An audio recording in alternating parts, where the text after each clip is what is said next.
Chapter 25. The Lord's Inspection.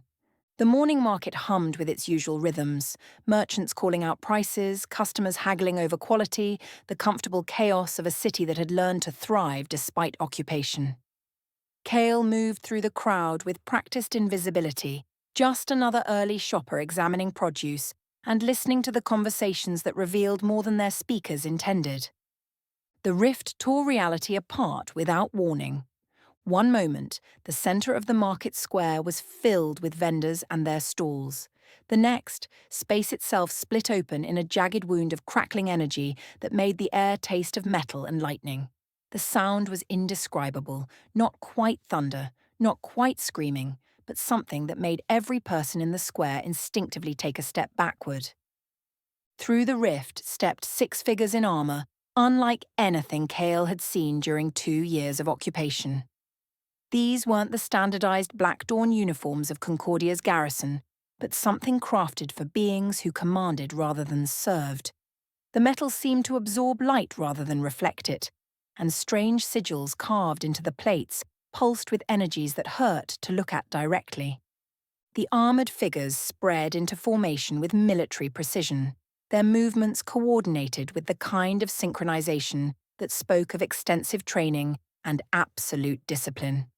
They scanned the market square with inhuman stillness, their helmed faces revealing nothing as they catalogued threats and secured the area.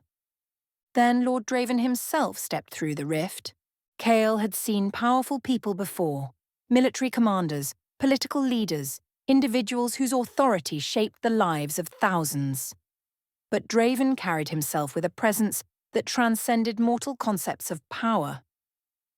He was tall, imposing in a way that seemed to bend space around him, wearing robes that shifted between deep purple and absolute black as light moved across their surface. Most striking were his eyes, violet like Ravina's, but where hers had held depths of knowledge and amusement, his burned with barely contained resentment. This was a being of immense power who carried himself like someone perpetually constrained by forces beyond his control. The rift snapped closed behind him with a sound like breaking glass, leaving only the faint scent of ozone and the ringing silence of a market square full of people afraid to breathe too loudly. Captain Morrison, the Black Dawn officer who'd been overseeing the morning patrol, rushed forward and dropped to one knee before his lord. His usual composed authority had evaporated completely, replaced by the nervous deference of someone who understood exactly how precarious his position had become. "Lord Draven," Morrison said, his voice carrying across the silent square. "We weren't expecting, that is, we had no advance notice of your arrival." "I don't require advance notice to inspect my own territories," Draven replied, his voice carrying bitter undertones that suggested the word might be more complicated than it appeared. "Tell me, Captain, how goes the occupation under Commander Ravina's guidance?" The way he said Ravina's name made Morrison hesitate. There was something in his lord's tone that suggested mentioning her policies might be dangerous territory. "Commander Ravina implemented very specific directives before her departure, my lord. The occupation has been conducted with measured restraint, as she instructed." Draven's expression darkened visibly. "Her instructions.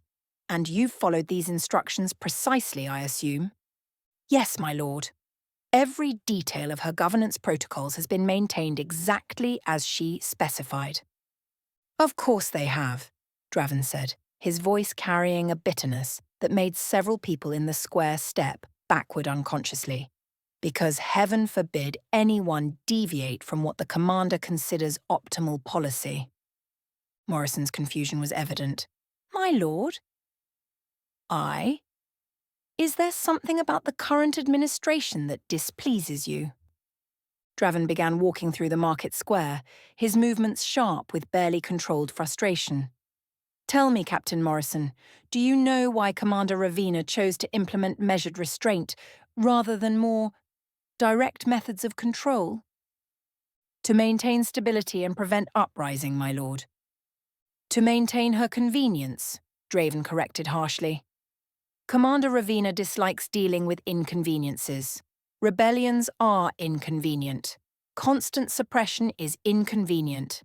So she crafts policies that minimize her need to personally address problems. The captain looked increasingly uncomfortable with this assessment of his absent superior. The policies have been quite effective, my lord. Effective for whom? Draven stopped beside a bread stall, his presence making the baker freeze in terror. Effective for Concordia's people, who've been allowed to maintain their comfortable routines. Effective for you and your garrison, who face minimal resistance. Or effective for Commander Ravina, who can pursue her actual interests without being bothered by administrative details. Morrison was clearly struggling with how to respond. Agreeing with criticism of Ravina seemed dangerous, but disagreeing with his lord seemed potentially fatal. The policies serve the occupation's objectives, he said carefully. Do they? Draven picked up a loaf of bread, examining it with the kind of intense focus that suggested he was using it to control his temper. And what do you believe those objectives to be, Captain? Control of the portal network, prevention of organized resistance, maintenance of order. Maintenance of order? Draven repeated, setting the bread down with deliberate care. Yes, that sounds like something Commander Ravina would prioritize. Keep everything calm and predictable while she pursues projects that actually interest her. The bitter resentment in his voice was becoming impossible to ignore. Everyone in the square could sense that they were witnessing something they weren't supposed to see, a glimpse of tensions between powers they didn't understand. My lord, Morrison ventured cautiously, are there different priorities you would prefer us to implement? Draven's laugh was sharp and humorless. What I would prefer, Captain, is largely irrelevant to how this occupation will be conducted. Commander Ravina has made her expectations clear, and those expectations will be met regardless of personal preferences. The admission hung in the air like a confession. Draven, the powerful warlord who commanded armies and reshaped realms, was operating under constraints imposed by someone else. Someone whose authority superseded his own, no matter how much he resented the situation. Cael felt pieces of a larger puzzle clicking into place. Ravina's confident departure, her casual approach to consequences, her willingness to honor bargains that seemed to cost her nothing. All of it made sense if she wasn't just a commander, but Draven's superior in ways that went beyond military hierarchy. I will say this once, Captain Morrison, Draven continued, his voice taking on a formal tone that somehow made it more threatening. Commander Ravina's policies will continue to be implemented exactly as she designed them. Any deviation, any modification, any creative interpretation will be met with consequences you cannot imagine. Is this understood? Perfectly understood, my lord, Morrison replied, though his confusion was evident. Good. Because she has ways of knowing when her instructions aren't being followed precisely, and her displeasure with such discoveries tends to be comprehensive. Around the square, civilians and soldiers alike absorbed this revelation with growing unease. The powerful warlord they'd feared was himself operating under someone else's authority, someone whose reach apparently extended across realms and whose expectations brooked no compromise. Draven's inspection of Concordia wasn't really an inspection at all, Cael realized.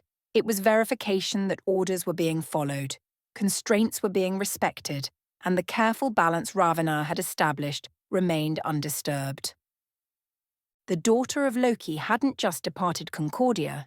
She'd left behind a structure of control that extended even to those who appeared to command in her absence. And Draven, for all his power and authority, was as much a part of that structure as anyone else. The market square waited in tense silence as the implications of this power dynamic settled over them like a shadow that would reshape everything they thought they understood about their situation. Chapter 26. The New Order. The intelligence began filtering through Cael's network within hours of Draven's arrival at the governor's residence. Each report carried fragments of a larger picture that grew more disturbing with every detail. The first message came through Mira at the Broken Shield, delivered by a kitchen worker who'd been serving refreshments during the high-level meeting. "Complete restructuring," she whispered as she wiped down Cael's table. "They're calling it operational optimization. Half the garrison is being reassigned within the month."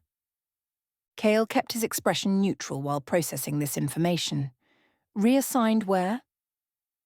Eastern realms. Something about priority theatres requiring immediate reinforcement. Mira's movements became more agitated as she spoke. But that's not the worst part. They're planning to destroy most of the portal infrastructure. The words hit Cael like a physical blow. Destroy how much?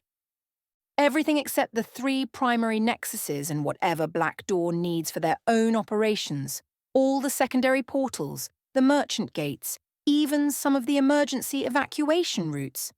Her voice dropped to barely audible. They're going to cut Concordia off from half the connected realms. Before Cael could fully absorb the implications, a second messenger arrived. Draven, slipping through the tavern's back entrance with the kind of urgency that suggested critical intelligence. "The orders are already being implemented," he said without preamble, sliding into the chair across from Cael. "Engineering teams are being brought in from Draven's fortress. They start dismantling secondary portals tomorrow."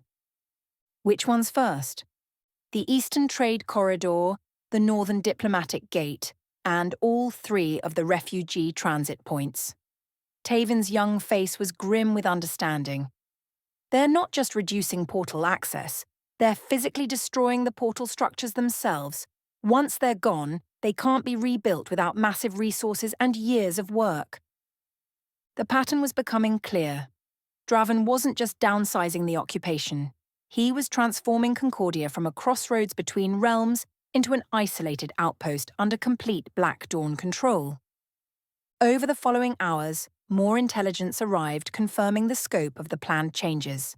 Personnel transfers, facility decommissioning, and systematic destruction of portal infrastructure that would leave Concordia connected to other realms only through channels Black Dawn could monitor and restrict completely. The implications were staggering: economic collapse, separated families losing contact permanently, and the end of Concordia as the vital nexus it had been for centuries. Chapter 27. 7 Years of Shadow. The autumn wind carried the scent of smoke and decay through Concordia's streets as Cael made his way toward what had once been the Eastern Merchant Quarter. 7 years since Draven's systematic dismantling of the portal network, and the city bore the scars of isolation like wounds that never properly healed. From the crumbling steps of the former Merchants' Guild Hall, Cael surveyed a Concordia that would have been unrecognizable to the man who'd first entered the shadows of resistance. The bustling crossroads between realms had become a fortress city, its remaining population clustered around the House of Silver Mirrors like survivors around the last fire in a dying world. Lady Vess had returned 3 years ago to resume residence in the only portal facility still functioning in Concordia. The House of Silver Mirrors had transformed from an elegant estate into a heavily fortified compound, with Black Dawn's downsized garrison maintaining constant vigilance around the portal nexus. Everything else had been systematically destroyed or abandoned. "Grey," a voice called softly from the shadows. "You're early." Marcus emerged from a collapsed warehouse, a former city watchman whose skills had proven invaluable since Black Dawn's downsizing created a vacuum in local security. Like Cael, he'd found himself protecting civilians from the predators who thrived in Concordia's new reality. "The Crimson Blades hit another caravan yesterday," Marcus reported grimly. "Third one this month. This time they took 2 merchants' daughters." Cael felt his jaw tighten. The Crimson Blades were one of several criminal organizations that had emerged when Black Dawn reduced their forces. With fewer soldiers maintaining order and vast sections of the city abandoned, groups like the Blades operated with impunity. "Ransom demands?" "Not yet, but we know their pattern." Marcus gestured toward the deeper ruins. "They're holding the girls in one of 3 safe houses. We'll need to hit all locations, simultaneously. This was Concordia's new reality. With Black Dawn focused solely on protecting the House of Silver Mirrors, large portions of the city had been abandoned to whatever order emerged organically. For the wealthy, this meant increased collaboration with the occupation to ensure protection and access to goods from other realms. For everyone else, it meant navigating criminal territories where survival often depended on informal protection networks. Cael's own network had evolved from intelligence gathering into something more immediate, a loose confederation dedicated to protecting those who couldn't protect themselves. They weren't a resistance movement, but people who'd decided someone needed to stand between the vulnerable and those who would exploit them. "What about backup?" Cael asked. "Eleanor's standing by with medical supplies. Taven's arranged safe houses for the girls. Torres is coordinating transport." Marcus folded his hand-drawn map. "We move tonight after the second watch change." As they finalised plans, Cael reflected on 7 years of adaptation. The grand strategies and realm-spanning conflicts had given way to immediate concerns: protecting neighbours, ensuring children had food, providing medical care. It was smaller work than he'd once done, but more personal. Every person they helped was someone whose name he knew. The House of Night Whispers had gone completely dark, their network severed by portal restrictions. Concordia had become too isolated for their methods to remain viable, forcing Cael's people to become entirely self-reliant. The rescue operation would begin in 2 hours. Like every such operation over the past 7 years, it would be dangerous, uncertain, and absolutely necessary. Some wars ended with treaties, others evolved into the quiet work of protecting what could be protected, one person at a time. Chapter 28. The Rescue and the Wanted. The rescue operation proceeded with clockwork precision. 3 teams, 3 locations, executed simultaneously under cover of darkness. Marcus had been right about the Crimson Blade's patterns. They'd grown complacent from months of operating without serious opposition. Cael's team found their target in the old grain warehouse, exactly where intelligence had suggested. 2 guards, both former Black Dawn soldiers who'd turned to crime when discharged. They were neutralized quietly, efficiently, without raising an alarm that might endanger the hostages. The merchant's daughters were frightened but unharmed, huddled in a storage room that reeked of stale grain and fear. Eleanor's medical assessment confirmed they needed food and rest more than treatment, though the psychological trauma would take longer to heal. By dawn, both girls were safely returned to their families, the Crimson Blade's safe houses had been cleared, and Captain Scar found himself short 12 men and 3 operational bases. It wouldn't end his organisation, but it would force him to reconsider his methods. Small victories, Cael reflected, as he made his way back toward the broken shield. In the old days, such an operation would have been preliminary to larger action. Now it was complete success in itself. 2 lives preserved, 1 criminal network disrupted, a community's faith in protection reaffirmed. The tavern was busier than usual for early morning, filled with dock workers and market vendors discussing something that had clearly captured the city's attention. Cael claimed his corner table and waited for the story to emerge naturally. He didn't have to wait long.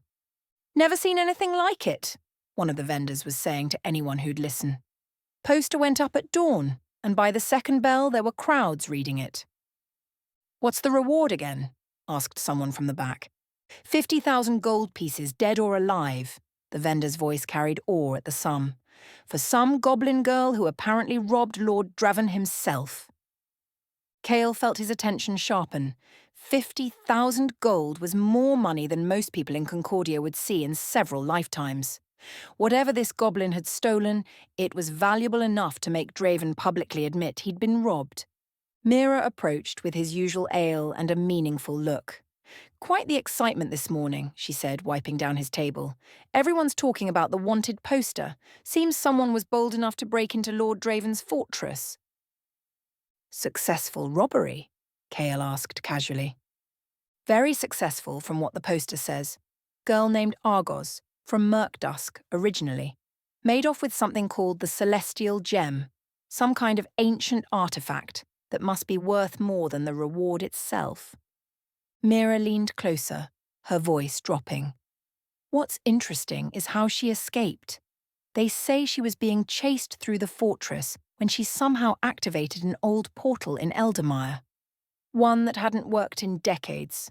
Just vanished into it while Draven's guards were still trying to catch her. A goblin from Murkdusk who could activate dormant portals. The combination was unusual enough to suggest this wasn't a random theft. Most portals in Eldermire had been dead since Draven redirected all the ley lines to his fortress. If this Argos could somehow reactivate them, it suggested abilities or knowledge that went far beyond typical thievery skills. Any description beyond her name? Cael asked. Young, green-skinned, about 4 feet tall, wearing what the poster calls unusual mechanical gear during the theft. Mira straightened, resuming her normal volume. The poster's right there by the door if you want to see for yourself. After Mira moved on to other customers, Cael made his way to the tavern's entrance where a crisp parchment had been nailed to the message board. The official seal of Lord Draven's forces was prominently displayed, along with a detailed description and an artist's rendering of the thief. Wanted. Argos of Murkdusk crime, theft of the celestial gem. Reward, 50,000 gold pieces, dead or alive. The description matched what Mira had said, but the artist's rendering was more detailed than usual for such posters. This wasn't a generic goblin sketch. Someone had provided specific details about facial features, clothing, and equipment. The unusual mechanical gear appeared to be some kind of harness with multiple pouches and what might be climbing equipment. Most telling was the note at the bottom. Extremely dangerous. Escape through dormant portal in Eldermire. Suspect has unknown magical capabilities. 50,000 gold and a warning about reactivating dead portals. Either Draven was taking this theft very personally, or the celestial gem was significant beyond its monetary value. And if this goblin could somehow bypass the ley line monopoly he'd established in Eldermire, she represented a threat to more than just his treasury. As Cael returned to his table, he reflected on the implications. A goblin thief who could activate portals that should have been permanently disabled had successfully robbed the most powerful warlord in the connected realms. The kind of operation that suggested either incredible knowledge of portal magic or access to technologies Draven couldn't control. More immediately relevant was what this development might mean for Concordia. If bounty hunters started arriving in search of this Argos, the city's delicate balance could be disrupted. 50,000 gold was enough to attract serious attention from professional trackers, mercenaries, and anyone else who believed they could succeed where Draven's own forces had apparently failed. The wanted poster represented a new variable in Concordia's carefully managed existence, another complication in a world that had grown comfortable with its limitations. But as Cael settled back into his corner and resumed his quiet observation of the tavern's rhythms, he couldn't shake the feeling that this goblin thief might represent something more significant than a simple robbery gone right. The wanted poster fluttered slightly in the morning breeze from the open door, Argos's sketched face seeming to smile at some private joke. 50,000 gold pieces for a goblin girl with a stolen gem and the ability to reactivate portals that should have been permanently dead. Interesting times were coming to Concordia, whether its people were ready for them or not. Chapter 29. The Wanderer's Return. A month had passed since the wanted posters appeared, and Concordia had settled back into its routine rhythms. The Broken Shield was experiencing one of its busier evenings when Ronan the Wanderer pushed through the front door, his traveller's pack dusty from realm walking, and his eyes bright with the particular excitement of someone carrying fresh stories. "Bartender!" Ronan called out cheerfully, producing his familiar leather pouch of coins. "Another round for this fine establishment. I've just returned from the most remarkable adventure." As the crowd gathered for free drinks and stories, Ronan's expression grew more serious than his previous visits. "You remember I told you about the Shadow Realm bar on Earth?" he began. Well, my friends, I witnessed something there that was less celebration and more like a battlefield. He took a drink, his usual cheerful demeanour replaced by the gravity of someone who'd seen real violence. Picture this. I'm enjoying a quiet evening when suddenly this small goblin girl bursts through the door. Green skin, yellow eyes bright with fear and exhaustion. She's clutching this incredible glowing gem and she's clearly running from something terrible. Cael leaned forward, recognizing the description from the wanted posters. The girl, Argos she called herself, stumbles to the bar and I can see she's terrified. The gem she's carrying is pulsing with this celestial light, like it contains entire galaxies. But before she can even catch her breath, the door explodes open again. Ronan's voice dropped dramatically. In walks this captain, Draven's captain, based on his armour and bearing. Massive man, glowing eyes, presence like a black hole that draws all the light out of the room. The entire bar goes silent as death. The crowd was completely quiet now, sensing this story was different from Ronan's usual tales of supernatural parties and friendly gatherings. Now the Shadow Realm Bar has rules: strict neutrality, no violence, sanctuary for all. But this captain, he doesn't care about rules. Just starts walking toward the goblin girl like he owns the place, and everyone's stepping aside compelled by some unseen force. Ronan gestured toward where an imaginary bar might be. That's when Rose stepped in. Rose Emberheart. Magnificent woman. Fire-kissed armour. Whip that glows like molten metal. She plants herself right in the captain's path and tells him how things work in her establishment. Cael felt his blood freeze. Rose Emberheart. The name hit him like a physical blow, dragging up memories he'd tried to bury for 7 years. Rose had been Concordia's most effective information broker before the occupation, a woman whose network rivaled his own, but operated through entirely different channels. She'd dealt in secrets that crossed realm boundaries, specializing in intelligence that governments preferred to keep hidden. More importantly, she'd been one of the few people in the city who might have been able to coordinate effective resistance against Draven's initial assault. She'd disappeared the night before Draven's forces arrived in Concordia. Just vanished, along with her entire operation. No body, no evidence of struggle, no trace of where she'd gone. At the time, Cael had assumed she'd either been eliminated quietly or had fled when she realized what was coming. "What happened?" someone called out, snapping Cael back to the present.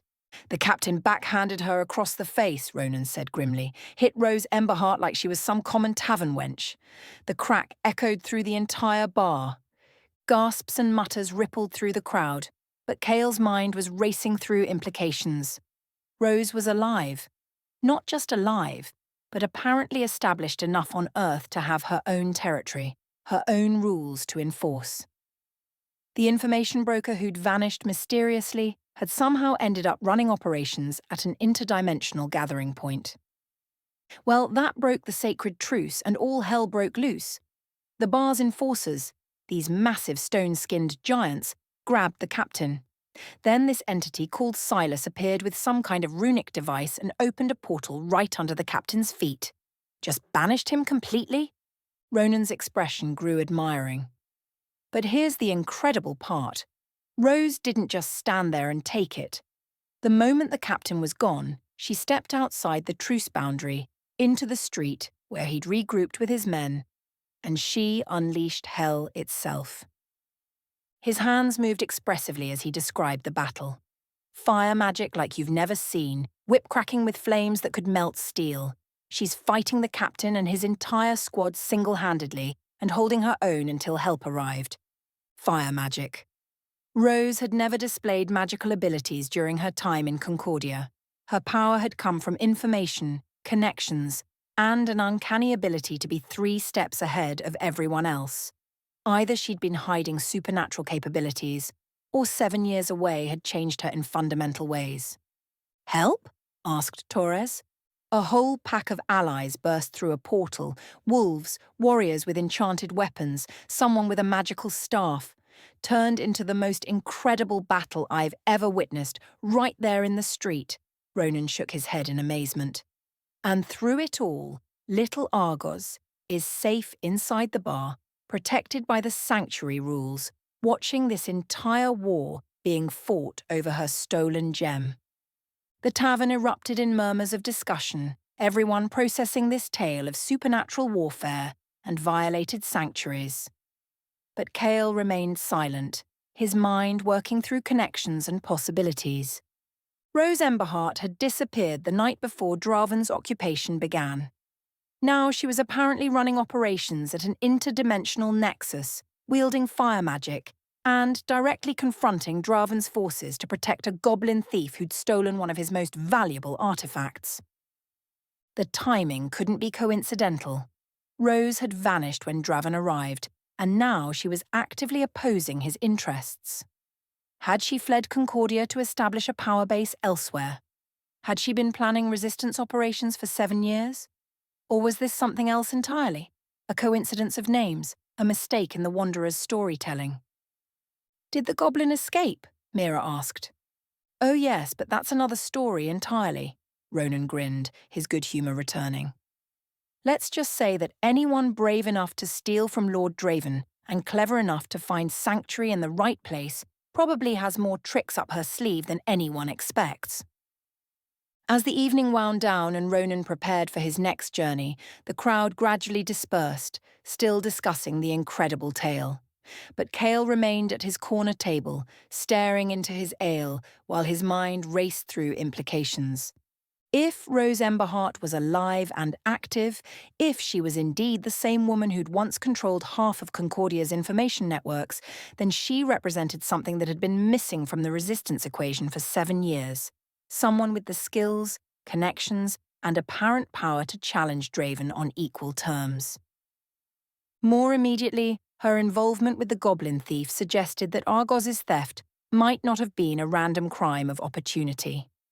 If Rose was protecting her, if she was willing to fight Draven's captain directly, then the celestial gem might be part of a larger operation. The question was whether Rose remembered her old contacts in Concordia, and whether 7 years of separation had made her an ally or a stranger whose goals might no longer align with his own. As Cael finally left the tavern and made his way home through streets that suddenly felt less isolated, he carried with him the weight of possibilities he'd thought were buried forever.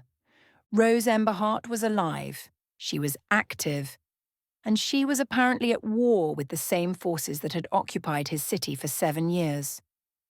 For the first time since Ravina's departure, the game was changing in ways that might actually matter.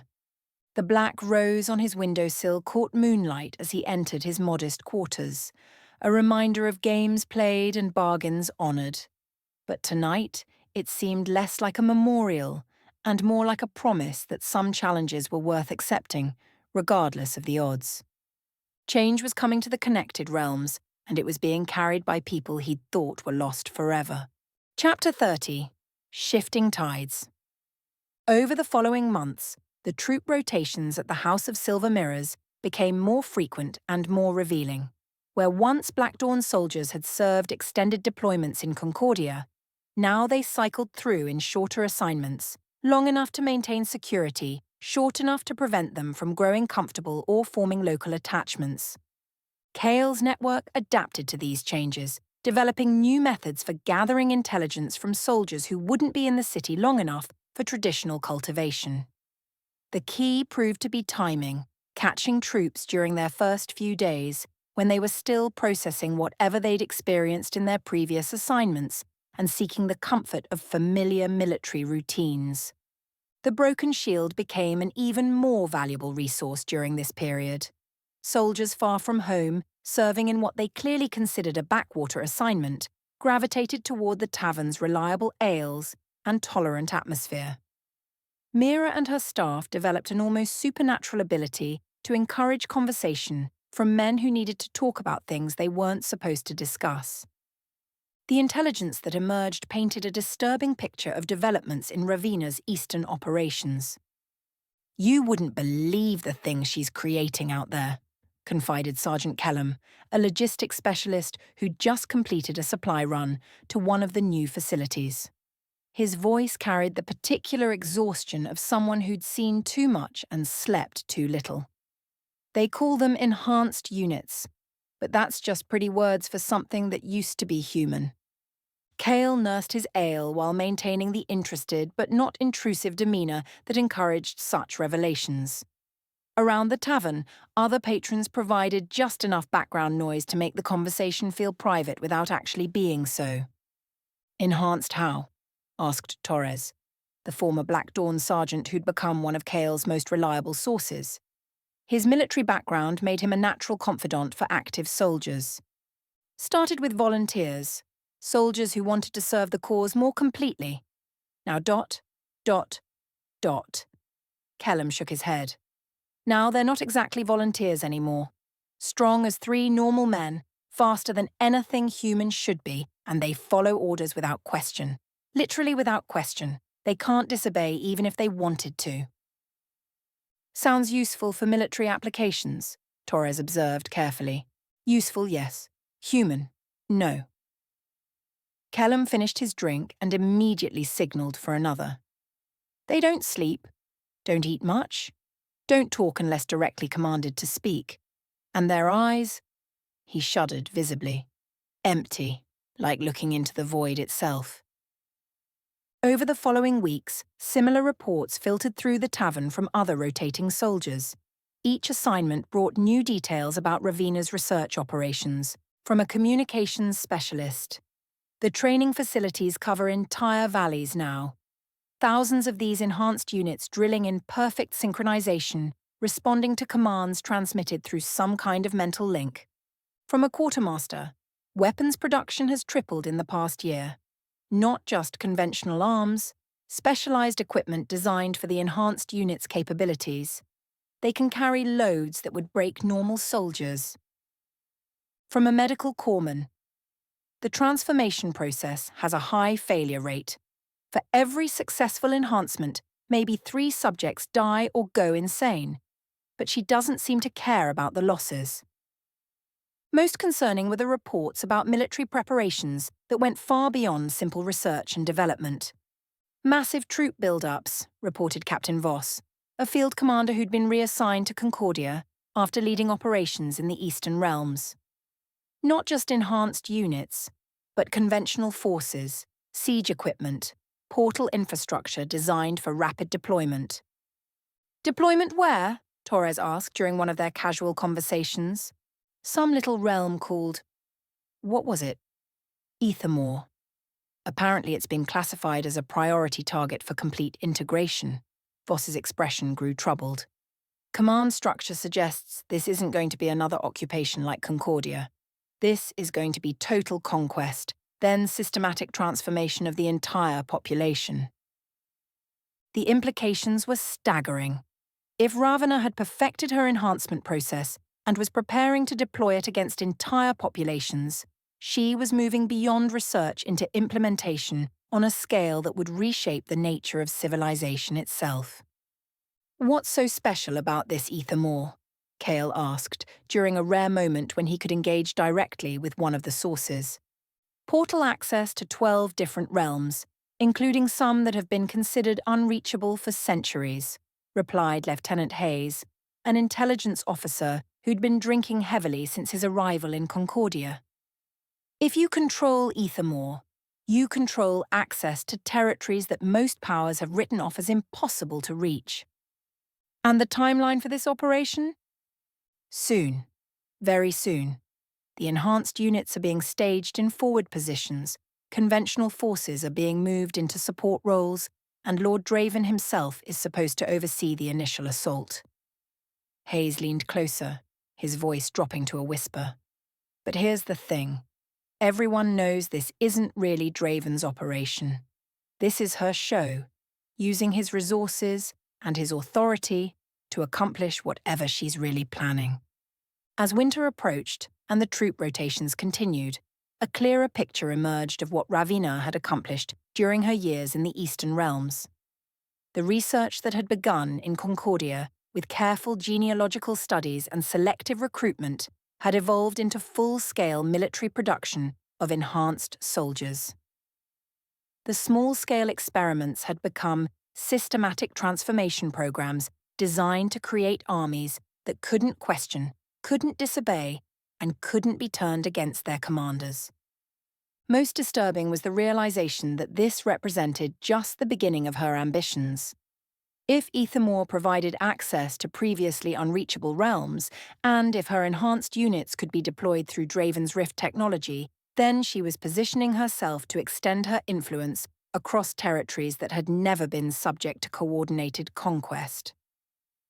The daughter of Loki was no longer content with studying and manipulating existing power structures. She was preparing to create new ones, populated by beings who would serve her will without the inconvenience of independent thought. And somewhere in the connected realms, a small goblin thief carried a stolen gem that might represent the only wild card in a game whose scope was becoming clearer with each passing month. Cael's network continued to gather intelligence, document developments, and prepare for whatever role they might play in the approaching storm. But for the first time in 7 years, he found himself wondering whether their small acts of resistance would prove meaningless in the face of forces that operated on scales beyond anything he'd previously imagined. The black rose on his windowsill had begun to show the first signs of age, barely perceptible darkening at the petal edges that suggested even Ravina's gifts weren't entirely immune to time. Perhaps it was fitting that her token should begin to fade, just as her true ambitions were revealing themselves. Change was coming to the connected realms, carried on the wings of enhanced armies and impossible technologies. The question was whether anything would remain of the worlds they'd known once that change was complete. Chapter 31. The Survivor's Tale. The next rotation arrived in early spring, and even casual observers could see that something fundamental had changed in Black Dawn's capabilities. The new troops carried themselves with the confidence of soldiers equipped with superior technology, their armor-bearing design elements that seemed to bend light around the edges and weapons that hummed with barely contained energy. Cael first noticed the weapons during a routine patrol through the market district. Where previous Black Dawn soldiers had carried conventional swords, crossbows, and basic magical implements, these new arrivals bore sleek crystalline devices that looked more like instruments of precision than traditional military equipment. Energy rifles, Torres explained that evening at the Broken Shield, his voice carrying the professional assessment of someone who understood weapons. Saw them during a training demonstration this morning. Single shot can drop a man from 30 paces without leaving a mark on him. How? Asked Marcus, his watchman's instincts focused on practical concerns about protecting civilians. Nervous system disruption. The energy beam doesn't need to hit you directly. Get within 6 inches of the impact point, and your entire body just shuts down. Paralysis. Unconsciousness. Sometimes worse. Torres took a long drink before continuing. They demonstrated on some poor prisoner. Man was unconscious before he hit the ground. The implications were sobering. If Black Dawn had developed weapons that could incapacitate targets without conventional injury, it represented a fundamental shift in their tactical capabilities. Traditional defensive measures, armor, cover, healing magic, would be largely useless against technology that attacked the nervous system directly. But it was the arrival of 2 particular soldiers that provided the most revealing intelligence. Sergeant Thorne and Corporal Vex had clearly seen recent combat. Their new armor bore scorch marks and impact damage that hadn't been repaired. Their weapons showed signs of heavy use, and their bearing carried the particular wariness of soldiers who'd survived something that had killed most of their unit. More significantly, they drank like men trying to forget experiences that defied their understanding of how military operations were supposed to function. 100 troops, Thorne muttered into his 4th ale. His voice slurred but audible to anyone paying attention. 100 troops, 5 battle mages, 20 elites, and 1 of the new enhanced units. Gone. All of them gone.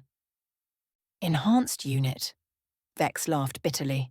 That thing was supposed to be unstoppable. Faster than anything human, stronger than a bull, and it lasted maybe 10 minutes against those things. Cael found himself leaning closer, recognizing that these men were discussing something far more significant than a routine patrol gone wrong. What things? Torres asked, his former sergeant's instincts engaging with the conversation. Dire wolves, Thorne said, the words carrying a weight that made several nearby patrons turn to stare. Actual dire wolves. Pack of them, working with humans like they were old friends. The statement sent ripples of disbelief through the tavern. Dire wolves had been extinct for centuries, their bloodlines lost during the Great Realm Wars when their supernatural abilities made them targets for systematic elimination. Impossible, said Captain Morrison, who'd been drawn into the conversation despite himself. Dire wolves are myths, historical legends. Tell that to the one that tore through our enhanced unit like it was made of paper, Vex replied harshly. Tell that to the pack that moved like shadows and struck like lightning while their human partners coordinated attacks with military precision.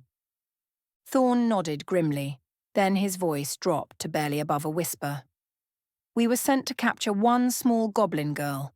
Should have been simple. Track her down, overwhelm any resistance, extract the target and the stolen artifact. Instead, we walked into a war zone. This was on Earth? Torres asked, pieces of the puzzle beginning to connect. Earth, Thorne confirmed. That backward little realm where they think magic is just stories. Except it turns out some of the stories are real, and some of the humans there have resources we weren't prepared for. Vex leaned forward, his voice becoming even quieter.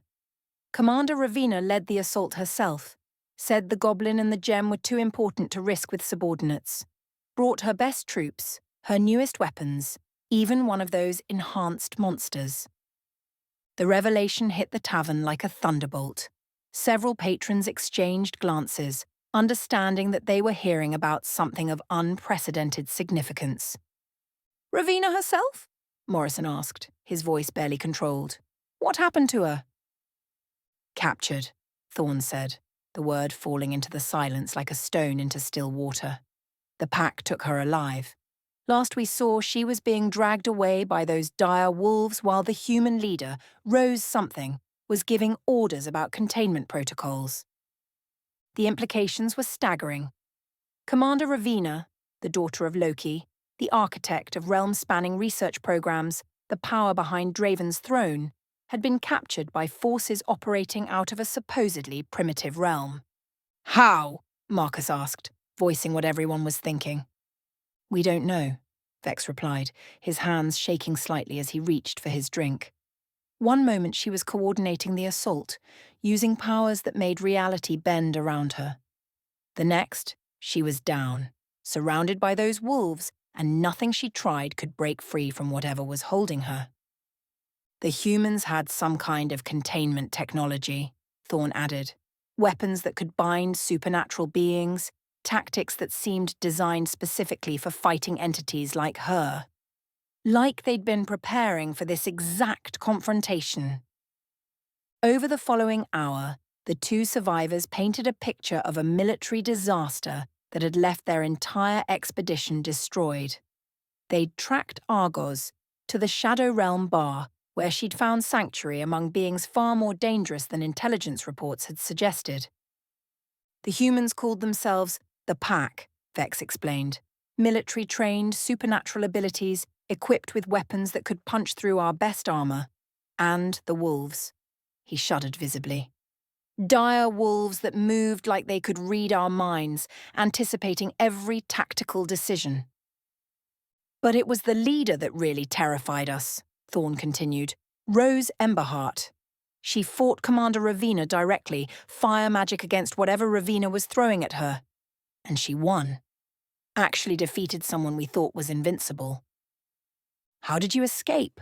Marcus asked. We didn't, Thorne said bitterly. We were allowed to escape. After they'd eliminated 98% of our force, after they'd captured our commander, they let two of us go. Why?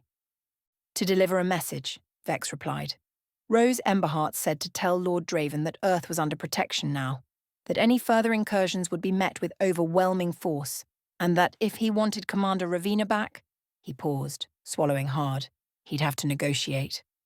As the evening wore on and the survivors continued drinking away their memories, the full scope of the disaster became clear. Not only had Black Dawn lost an entire military expedition, but their most powerful commander was now in enemy hands, held by forces that had demonstrated capabilities that challenged everything they thought they understood. The energy rifles and enhanced armor suddenly seemed less impressive when viewed against the reality of Ravina herself, being captured by beings that supposedly shouldn't exist. As Cael made his way home through Concordia's quiet streets, he reflected on how dramatically the balance had shifted. Ravina's capture represented more than just a military defeat. It was proof that her expansion could be not just resisted, but reversed. The black rose on his windowsill seemed dimmer tonight, as if the flower itself sensed that its creator was no longer free to honor the bargains it represented. But rather than sadness, Cael felt something approaching hope. For the first time in 7 years, the daughter of Loki had encountered forces she couldn't manipulate, couldn't predict, and couldn't defeat. The question now was what Lord Draven would do without his most powerful ally, and whether Rose Emberheart remembered enough about Concordia to offer aid to old friends. Change was accelerating across the connected realms, and for once not all of that change was flowing in favor of tyrants and their impossible ambitions. Chapter 32. Convergence. Cael positioned himself in the pre-dawn darkness across from Master Chen's estate, concealed in the shadow of an abandoned carriage house that provided clear sight lines to both the main entrance and the garden walls.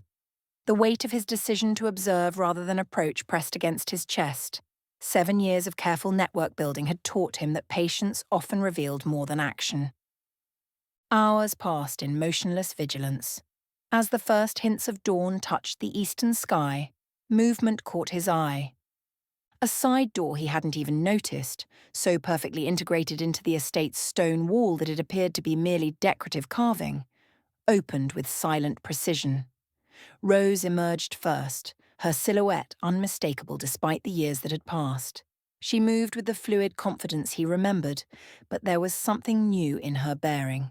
An awareness of space and threat that suggested capabilities beyond what she'd possessed as an information broker.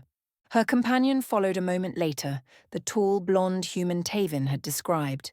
Even in the dim light, Cael could see this was someone accustomed to danger, his movements carrying the controlled grace of a trained fighter. More intriguingly, he carried what appeared to be a rifle, but its design was unlike the energy weapons Black Dawn had been deploying.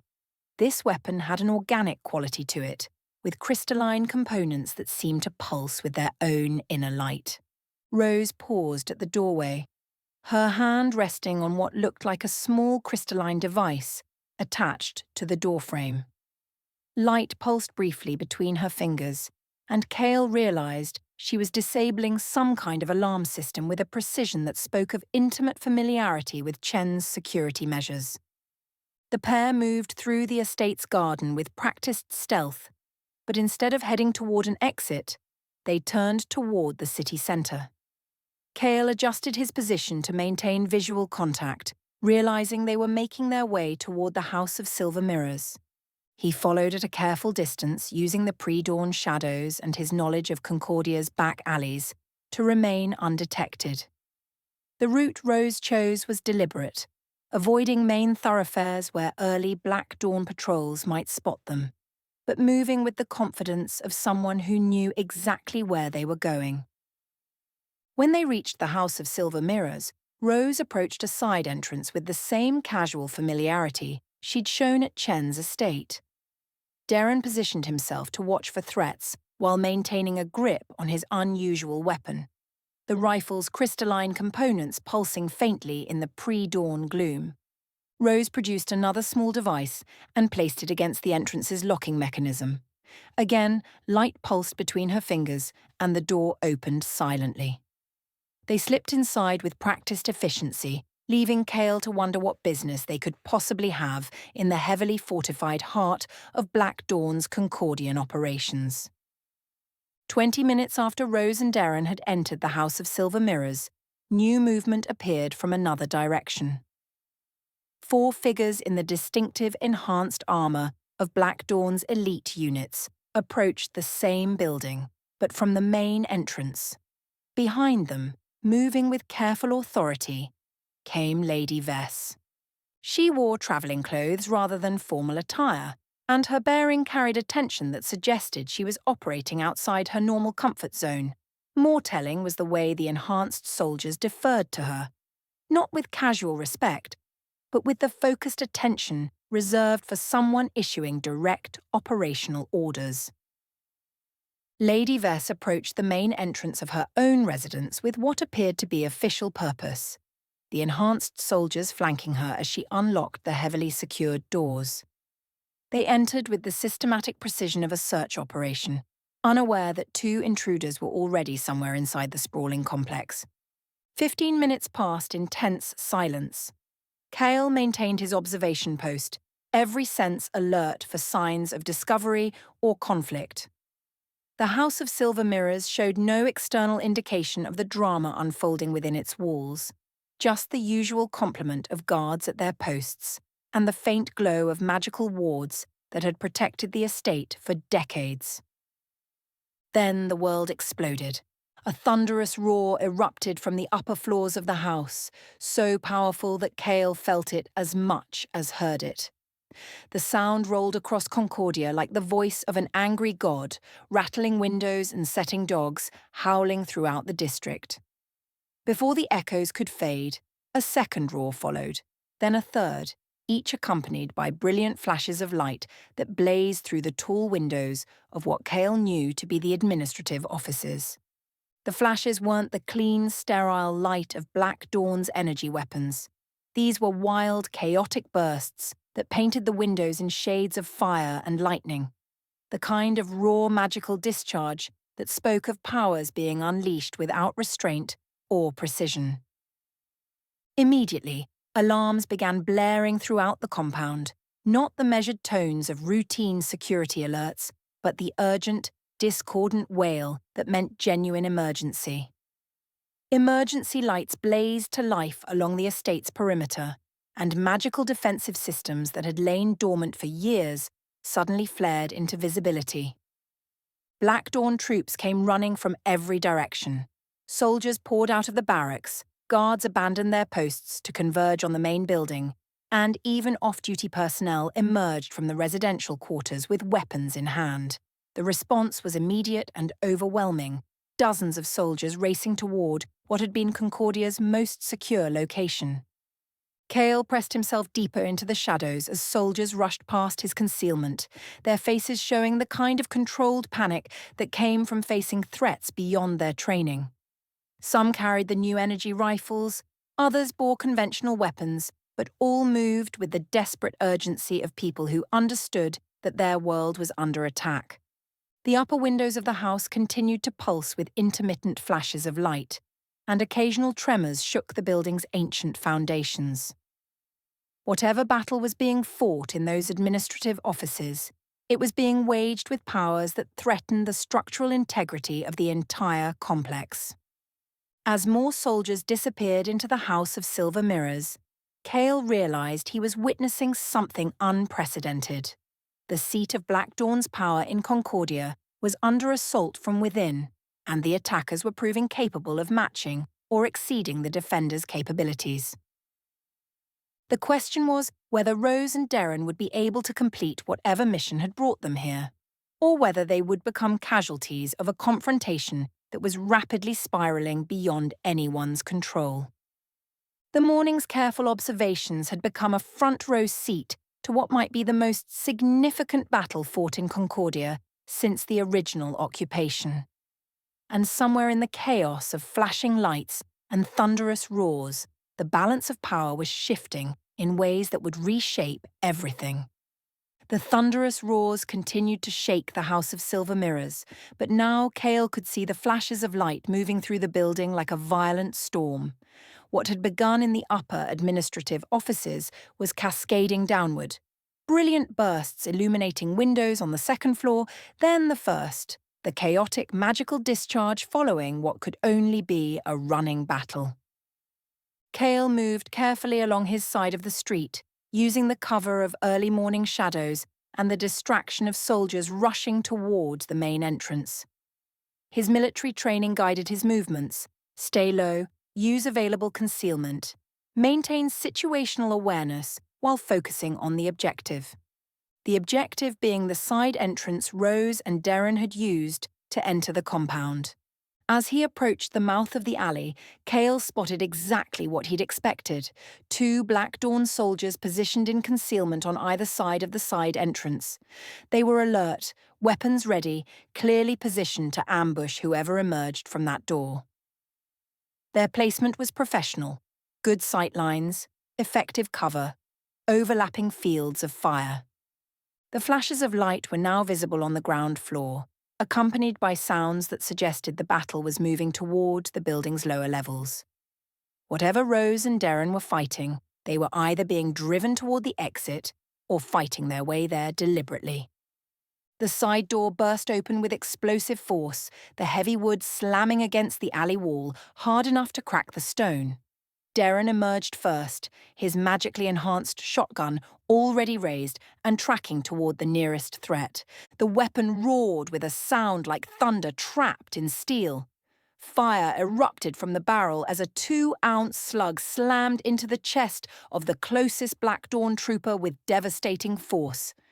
The impact lifted the soldier completely off his feet, his body sailing through the air for 20 feet before crashing into the alley's far wall with bone-breaking impact. Rose stepped through the doorway immediately behind Darren, but she wasn't alone. Her left hand gripped Lady Vess by the arm, dragging the noble woman along with unmistakable force. Lady Vess stumbled, her face showing shock and terror, clearly not a willing participant in whatever had just transpired. The second Black Dawn guard raised his energy rifle, but Rose was faster. Her right hand extended toward him, and a stream of fire erupted from her fingers like liquid flame given form. The magical fire engulfed the trooper completely. His screams cut short as the intense heat reduced him to ash in seconds. Cael stood motionless in his concealment, shocked by the speed and brutal efficiency of what he'd just witnessed. This wasn't the Rose Emberheart he remembered, the information broker who'd relied on networks and negotiation. This was someone who killed with casual expertise, whose magical abilities had been honed into weapons of terrifying precision. Rose shoved Lady Vess forward, her voice carrying deadly authority. "Move, or become ash."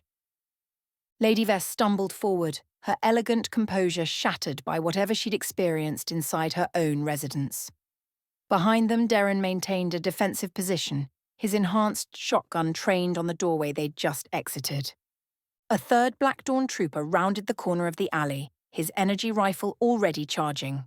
Darren's response was immediate. The shotgun boomed again, and the trooper dropped with a massive wound in his chest, his weapon clattering unfired to the cobblestones. At the far end of the alley, space itself began to shimmer and twist. A portal tore open in the air, not the crude rift technology Draven used, but something more elegant and precise. The edges glowed with the distinctive silver light that marked House of Night Whisper's portal work, one of their secret gateways that bypassed conventional detection.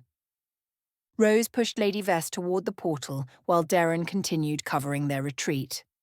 Through. Now. Lady Vess hesitated, looking back at her burning residence with an expression of loss and bewilderment.